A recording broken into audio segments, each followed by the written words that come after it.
For today's ulam, nagluto ako ng batchoy. Nagluto din ako ng sinabagoongan. Masarap kasi pag magprito. Ano lang to? Luya, bawang, sibuyas, tapos gigisa, tapos 4 cubes. Lagyan ko seasoning, paminta, asin. Yan. Pag malambot na, medyo malambot, naglagay na ako ng siling panigang. Tapos, last yung celery. Yan. Andito ang celery ko. Malayo na naman. Andito ang aking celery. Tangkay lang. Andito kasi yung dahon. I-blender natin at inumin natin.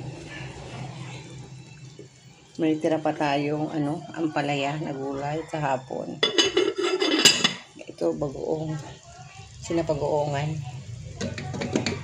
Pag nag-crave ka ng pritong talong, inihaw na talong, tapos yan sa usawan, ay ang sarap.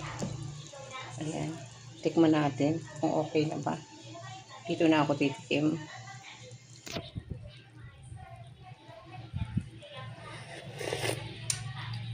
Okay na.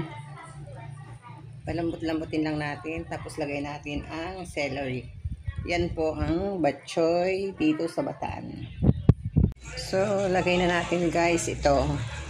Celery. Yung iba kasi nilalagyan to ng miswa. Pero ayaw ko ng ganun. Kaya ay dahon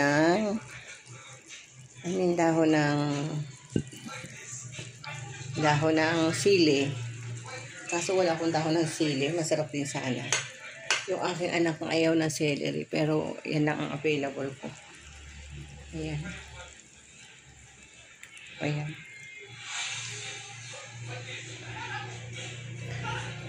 Isang kulo na lang guys. Tapos na to. Kain po tayo. Thank you Lord sa blessing.